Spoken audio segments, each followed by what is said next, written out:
Hi everybody, I hope you're all doing well. Before I begin this video and you'd like to use OCD Recovery's coaching services, please reach out to phil@ocdrecovery.com and he'll get back to you as quick as he can. So today guys, I just wanted to speak about the nuances of HOCD. I've done quite a few videos on the channel already regarding HOCD. I'd say they're more of a high level group of videos. In this one, I wanted to go into the details a little bit more, go a bit deeper, some of the elements that comprise HOCD, and we can take a look at those together right now. With HOCD, right, a big part of it actually is intrusive images, right? So what I mean is when you're potentially having sexual intimacy with your partner or with the sex that you find attractive, what the HOCD is going to do is it's going to throw those images in at the most inappropriate times. So like I just said there, whether you have an intimacy, self-pleasuring, the moments that you want them least to be there, they're going to be there, and invariably they're going to arise, and when they do, it's going to feel like that's what you want and that's who you are as a person, and it's going to feel very frightening to you. Your deepest, darkest fear about being gay is essentially going to feel like it's just come true because of that image that's come up in that moment, climaxing, intimacy, etc. So after that image comes up, it's more than likely that you are going to ruminate automatically. What does this mean about me? Does this mean that I'm gay? And you're going to go down that rabbit hole, and a lot of that is going to be automatic because it's very frightening, very raw, very fresh to you, right? It goes against who you think you are, and because you put a lot of weight and emphasis on your sexuality in your life, OCD is really going to lock in there, right? So in that moment, right, the best thing that you can do is you have to wear it. This really got me on a number of occasions, right? When this intrusive image did come up, all I wanted to do was just run upstairs, get some material out and double check that I'm heterosexual, right? But I did that many times, and it didn't get me anywhere. All it did was kept me stuck, right? So when that actually comes up, it's in these moments when compulsions become most likely. If you can just stand firm and hold off of doing that compulsion and just sit with that uncertainty and sit with that image, you're going to make huge progress in your OCD recovery journey. I've just got a bee attacking me there, don't mind me. So that's really important. Similarly, intrusive urges and groinal responses, right? So they sort of come in as well, like an unwelcome intruder. They're going to get you in those moments where you want to have where you want to experience that intimacy as well. So it might come when you're with your partner. It might come when looking at pictures of guys, even hugging friends, looking at someone in real life, Instagram feeds, movies. These urges and responses are going to come, right?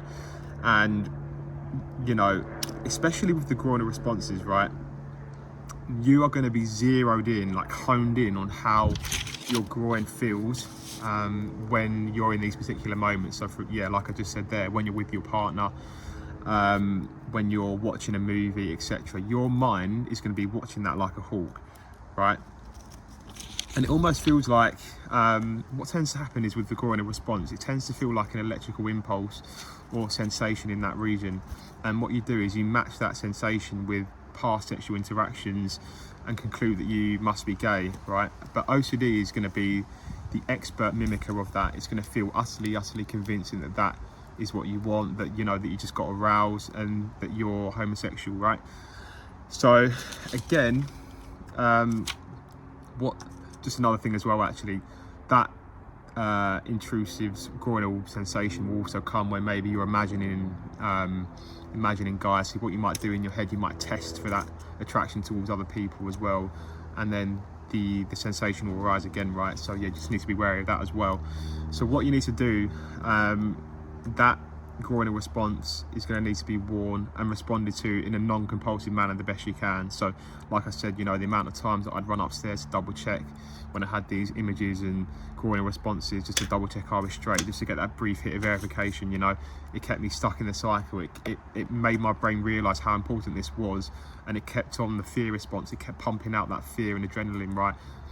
So in those moments when it does arise, you're going to have to stand firm. I know it's uncomfortable and very unpleasant, and it's not what you want, and it's not who you think you are, but I can't highlight that enough. Responding to these images and groinal responses without compulsively checking as a result is very important, right? What else? So yeah, in HOCD as well, there's a lot of scanning the environment, right? It's almost like there's this impending doom. So you go out for your day. So for me, for example, I work in London and I work in a busy financial district, so there's lots of people, you know, lots of guys in suits, etc. When I'd go out during my day, it'd be almost like impending doom. Like I wouldn't like to look up, I'd always be looking down. And, you know, I'd also be looking out for, you know, the groinal responses, how I feel, constantly checking, constantly trying to match. How do I feel towards this person? Does this mean I'm gay? How anxious am I? You know, zeroed in on that like a microscope, right? And yeah, as well as the groinal responses that I just mentioned earlier, what you're also watching like a hawk is how attracted you feel to that same sex. So normally when you find someone attractive, maybe the opposite sex, right, you can have that feeling of attraction where you don't necessarily get that groinal arousal, right? You might just look at someone and you just get that feeling of finding them attractive, right? We've been there before HOCD set in. So there's a lot of that going on, and there's a lot of monitoring of that. And you know, you're trying to force, it's that internal chasing, that internal forcing, right? At times when it comes with that anxiety as well, it can be like a classic backdoor spike and make you believe that that fear is true due to the absence of anxiety, right? And then on the other occasions as well, what you'll find is that fear will actually be pumping away, just because you're really scared of looking at somebody and thinking, oh, what if I find them attractive?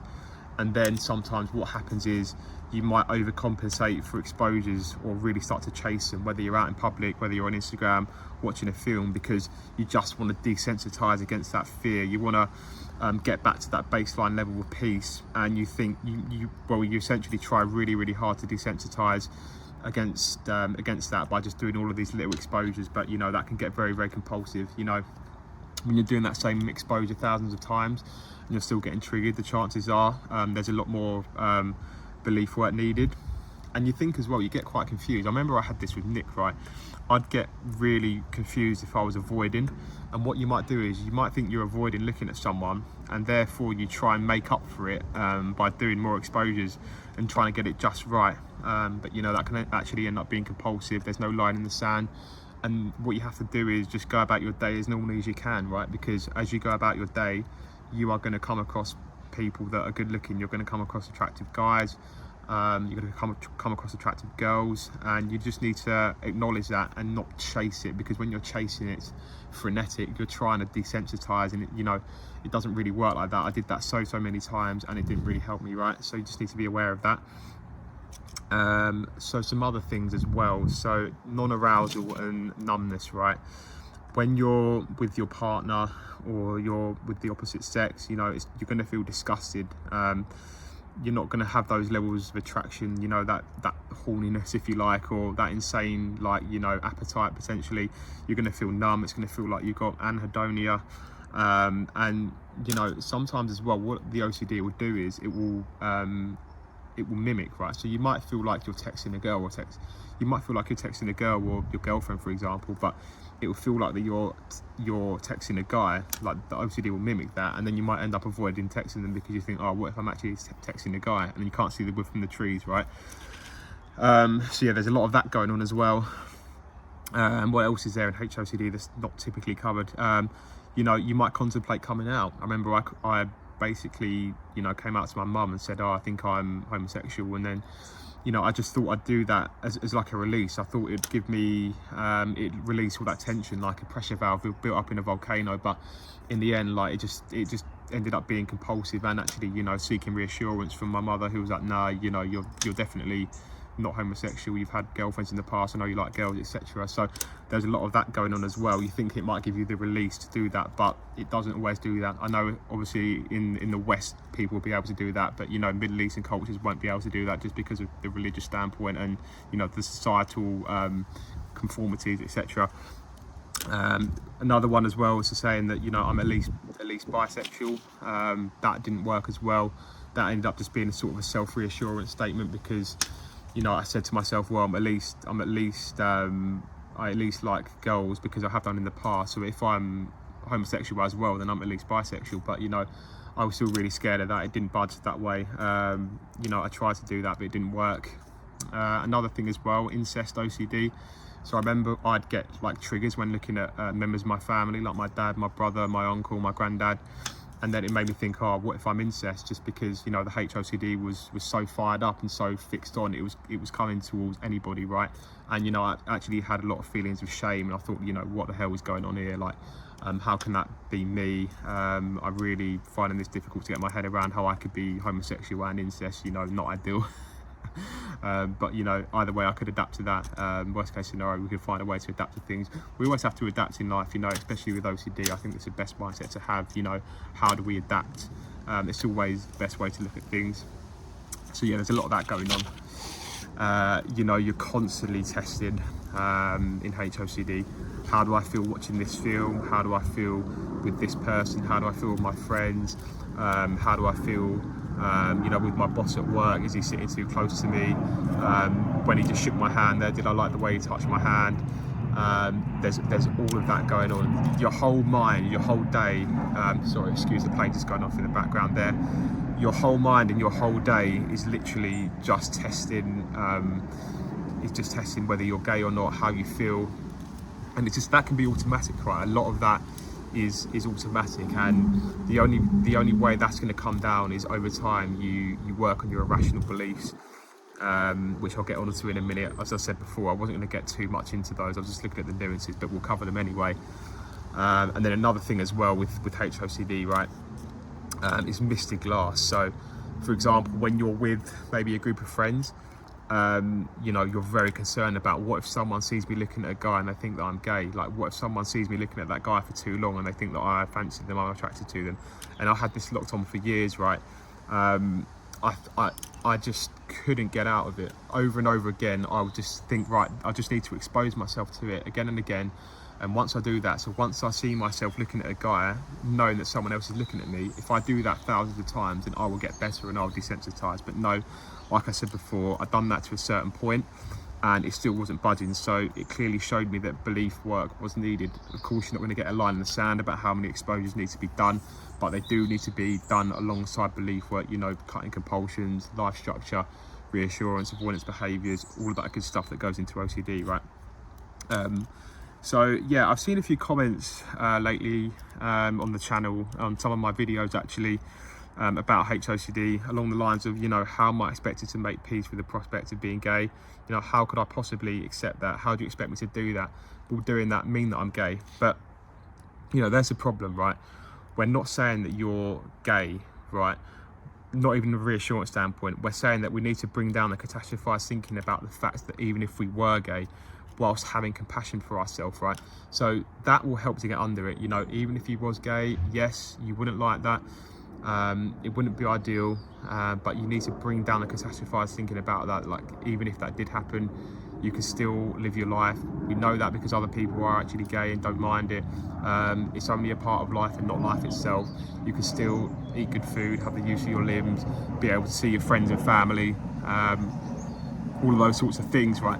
I don't want to go too much into that because I just said that I was going to do the nuances. I've covered this in a lot of other videos, but yeah, that's the mindset it needs to come from, just decatastrophizing why it would be so awful. And then also you need to have compassion for yourself as well, like I mentioned there, you know, seeing that we're fallible humans, seeing that in the human race, homosexuality is a thing that is actually prevalent. You know, people do find the same sex attractive. It's like with POCD, people find children sexually attractive. People can find animals are sexually attractive. People can find dead bodies sexually attractive. You know, people can cause harm. People have caused harm. You know, people die every day due to genocide, right? So it's about also as well, there's that compassion element for us, that even if we was that, right, I can still see that I'm fallible and I can still accept myself as a human being. As I said, acceptance doesn't mean agreement. That's such a key part to it. And yeah, just the final thing, yeah, you need to look at the core fears as well, which tend to be self and societal rejection, being unhappy, and the actual fear of being gay, right? But yeah, as I said, I'm not going to get too much into those. This is more just about the nuances that people wanted covered, right? So yeah, I will be starting coaching soon. So if you'd like to reach out to Phil and potentially get me booked in for some coaching sessions down the line, reach out to Phil at ocdrecovery.com and he'll get back to you as quick as he can. So thank you very much, guys, and I'll see you in the next video.